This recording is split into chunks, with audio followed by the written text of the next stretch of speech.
พอซื้อยังเด้อายุจักปีแล้วอยู่บ้านเมืองไหนลูกเองนี่สว่าลูกหน้าเด้อเป็นพยาบาลเลยฝึกงานอยู่ที่นี่โดยนี้ลูกจะมาถูกกินเสด็จในพ่อเด้อเพื่อว่าให้พ่อเป็นไทยใจสวยเห็นพ่อทุกอย่างเด้อ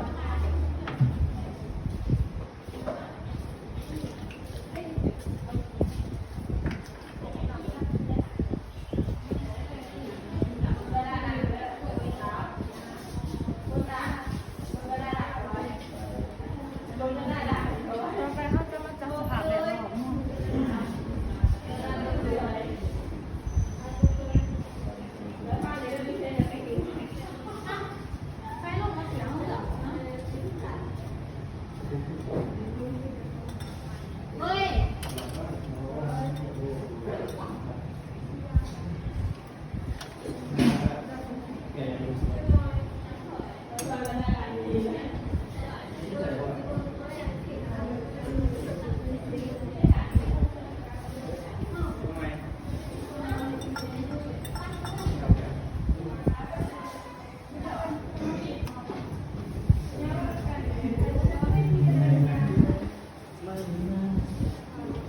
ขออนุญาตด้วยพอเด้อ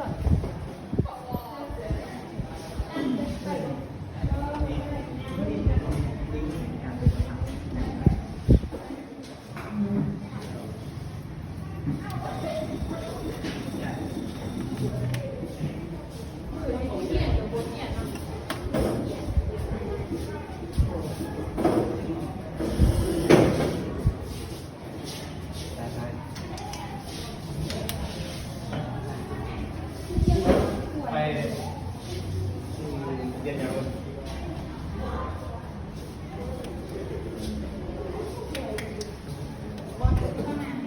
เพื่อน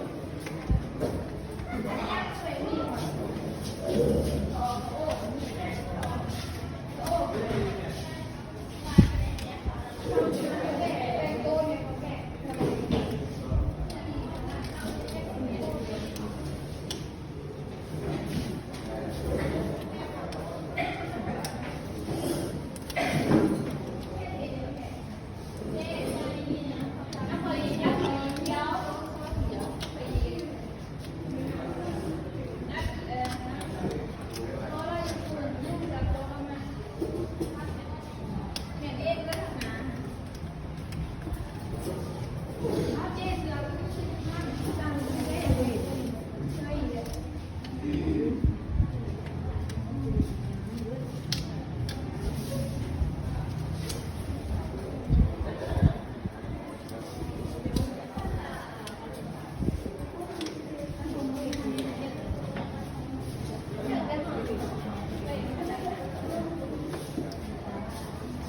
ขีดเสด็จเนี่ยค่ะพ่อมีอาการอิดเมื่อยหายใจบ่สะดวกมีสีผิวกำแดดให้พ่อบอกพี่น้องไปเอิ้นแพทย์หมอหยอกไปเด้อ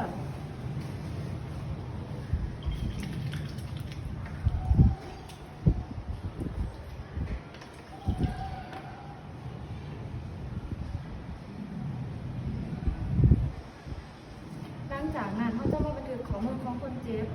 คือจะเบิ่งลักษณะของขีดเสด็จปริมาณแล้วก็บันทึกเวลา